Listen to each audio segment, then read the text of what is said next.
Considérés à la fois comme compagnons de l'homme et comme des monuments des forêts, les gros arbres jouent un rôle crucial dans l'équilibre écologique et le bien-être des populations autochtones. Ils sont à cet effet une grande source économique et une source d'énergie pour la faune en contribuant à la séquestration du carbone afin de lutter contre le réchauffement climatique.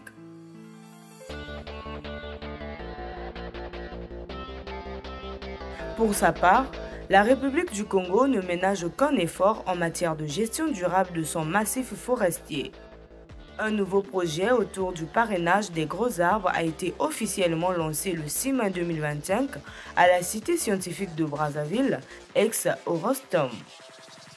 Cette initiative de l'Association des jeunes pour l'éducation à la sauvegarde des éléphants au Congo, AGSEC en sigle, vise à présenter des solutions potentielles en matière de gestion durable des forêts non protégées et éveiller les consciences des populations au niveau national et international pour la conservation de la biodiversité. Placé sous le thème le parrainage des gros arbres des forêts communautaires, une innovation de la gestion durable participative pour la conservation de la biodiversité par les peuples autochtones. Cette première conférence sur le parrainage des gros arbres est le résultat des recherches d'une dizaine d'années menées par le Dr Vidrich Konza. Il est donc revenu au cours de la présentation officielle de ce projet sur les mécanismes du parrainage des gros arbres. Parrainer un arbre, ici, ça sous-entend qu'il y a un arbre en forêt qui a été inventorié, identifié. Il y a des noms locaux, les noms scientifiques, il y a des coordonnées GPS de cet arbre-là. Et il y a une photo de cet arbre. Maintenant, la photo de l'arbre est présentée aux individus. Les citoyens qui ont de l'argent, on les explique que sachant que l'arbre contribue à atténuer le réchauffement climatique, fournit le bois que nous utilisons dans différentes activités, les fruits.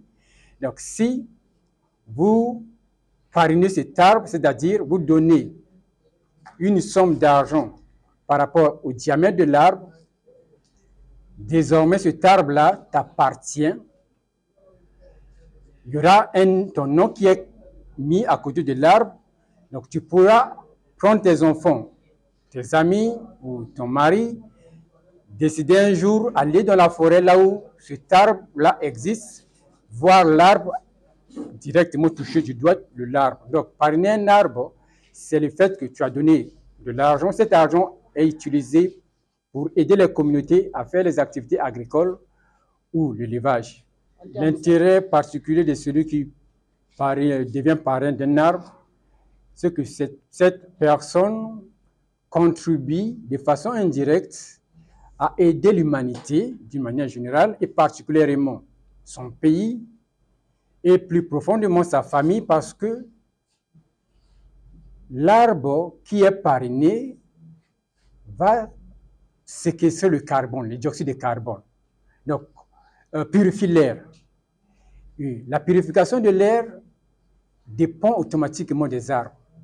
Donc, une personne qui va parrainer un arbre, ce n'est qu'une personne qui a compris que notre vie, sans les arbres, on ne va pas exister. Parrainer un arbre, c'est s'engager pour la cause de l'humanité. Ce projet de parrainage des gros arbres en République du Congo prendra également en compte les connaissances ancestrales ou traditionnelles des peuples autochtones en matière de conservation des écosystèmes forestiers. Les peuples autochtones sont nos frères, nos voisins, nos parents. Ils sont les dernières personnes à détenir les connaissances ancestrales que nous, les Bantous, on a perdues.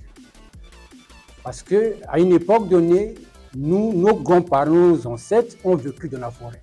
Ils avaient certaines connaissances. Mais ceux qui détiennent ces connaissances dans nos jours, c'est les autochtones.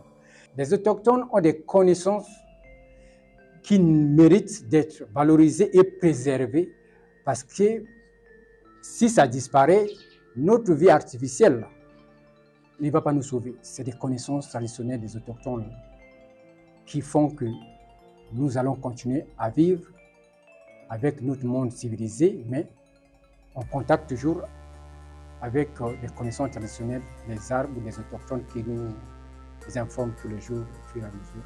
La problématique autour de l'importance sociale et thérapeutique des différentes espèces d'arbres des forêts communautaires des autochtones Bayaka dans la Likwala a également fait objet de ces assises, thématique développée par le Dr Friedrich Nzai.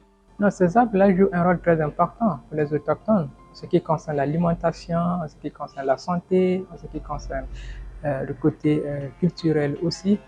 Donc ça joue un rôle très important pour ces populations autochtones. Pas seulement les autochtones, mais nous aussi, les Bantous, nous dépendons de la forêt. Donc si on protège les arbres, c'est-à-dire on va lutter aussi contre le changement climatique et également pour notre alimentation aussi, parce que nous dépendons au moins à 80% aussi de la forêt. Le projet de parrainage des gros arbres bénéficie de l'appui technique et financier de l'ambassade de la République fédérale d'Allemagne en République du Congo. Engagé dans la protection de l'environnement, l'ambassadeur Wolfgang Klapper qualifie le parrainage des gros arbres comme une nouvelle opportunité financière au Congo. Ce projet montre qu'en République du Congo, il n'est pas seulement possible de gagner de l'argent en coupant des arbres en vertu des concessions forestières et en exportant des grumes ou des planches sciées pour vendre le bois tropical, mais aussi, au contraire, en préservant les forêts tropicales si importantes pour le climat mondial. L'ambassade a financé l'équipement technique pour la mise en œuvre de ce projet qui va maintenant très bientôt se concrétiser. Le projet contribue donc, outre la protection de la forêt, à considérer les arbres comme des créatures et pas seulement comme un morceau de bois vivant à commercialiser. Le projet est donc également synonyme de changement de mentalité. Au nombre des différentes espèces de gros arbres à parrainer figurent, entre autres, la zobe, le bambou, le sapéli, le baobab et bien d'autres. Dans le cadre de leur survie, l'homme et l'arbre dépendent existentiellement l'un de l'autre.